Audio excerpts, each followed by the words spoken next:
Почитувани министри, заменици министри присутни на седницата, директори на државните јавни предпријатија, почитувани градоначалници на општините Битола, Прилеп, Крушево, Кривогаштани, Долнени, Новаци, Могила, Демирхисар, веројатно не заборави никој.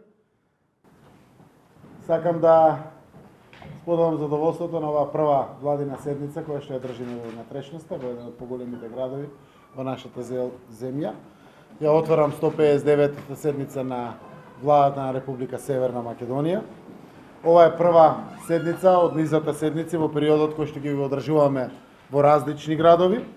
Оваа иницијатива е навистина со цел да бидеме поблиску до граѓаните, да можеме да разговараме за актуелни проблеми кои што ги тиштат самите региони во присуство пред се на првите репрезенти на општините, тоа се градоначалниците на самите општини, каде што секако имаме можност да навлеземе во одредени проблематики кои што веројатно се секојдневна преокупација на градоначалници, со министри, со мене како премиер, ние помеѓу нас министрите, а тоа што се однесува до самиот регион.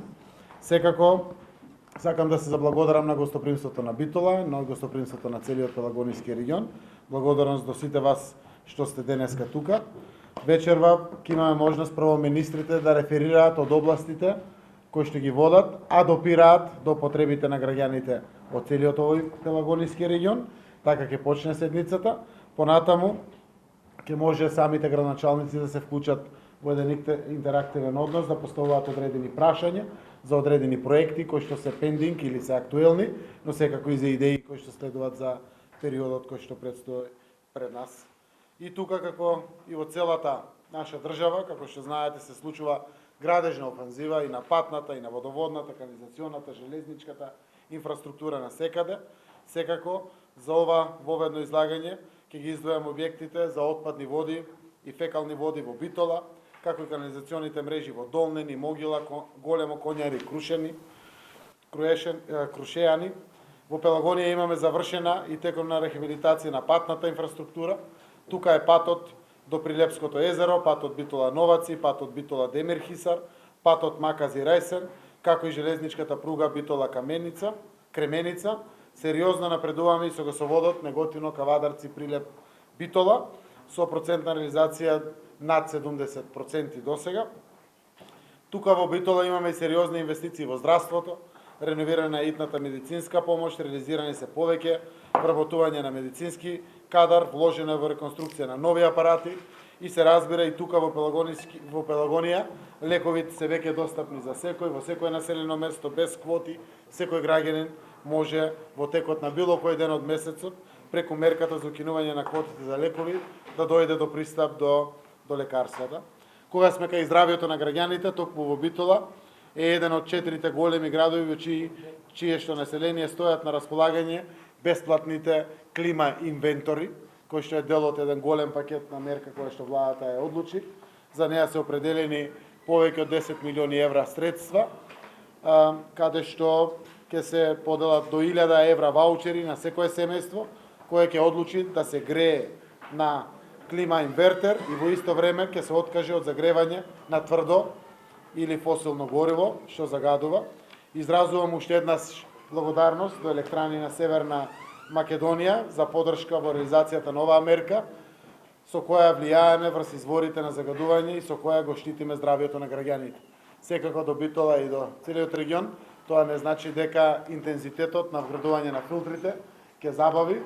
21 милиони и плюс дополнителни средства се стартува во постапка за реализација на филтрите за отпрашувањето.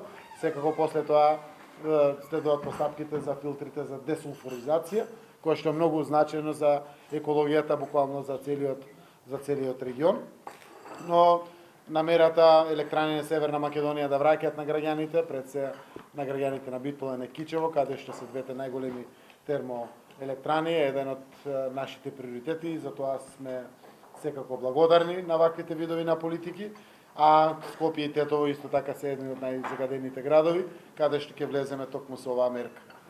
Влогот во населението е влог во човечкиот капитал. Затоа сме посветени да доставиме градби и објекти на институции кои им служат на граѓаните.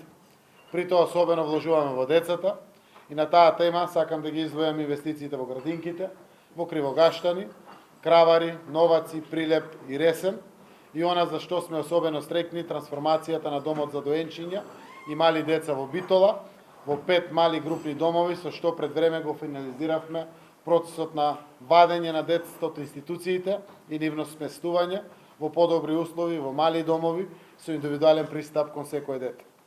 Почитувани, пред да преминеме на работниот дел од седницата, сакам да им се заблагодарам на граѓаните на Битола и на Пелагонија за соработката во сите проекти кои тука се реализираат и да најавам дека вложувањата во овој регион ќе продолжат со уште поголем интензитет. Ќе направиме се што е потребно граѓаните и младите навистина да ја видат својата шанса во своето место на живење, да имаат мотивација за ангажман преку соодветно работно место и достоинствена плата. Секако им благодарам и на министрите, замениците, како и на градоначалниците за нивните секојдневни напори, за проектите кои заеднички ги реализираме во целиот Пелагонијски регион. Секако сакам да најавам дека интензитетот со кој што се движиме за решавање на проблемите на граѓаните, за имплементирање на проектите, во периодот кој што предстои имаме целосно право да чекуваме дека ќе се интензивира, заради тоа што јакне државата финансиски, растат и приходите на државата, секако со новите инвестиции ќе расте и совкупниот економски бруто домашен продукт, кој што ќе овозможи дополнително да имаме сила и енергија да и од сопствени средства да продолжиме во поддршката на сите проекти кои што се и од државно и од локално значење. Сега ќе направиме на куса пауза, секако додека камерите завршат овде со снимањето, за да можеме понатаму да почнеме со интерактивниот дел на владината седница.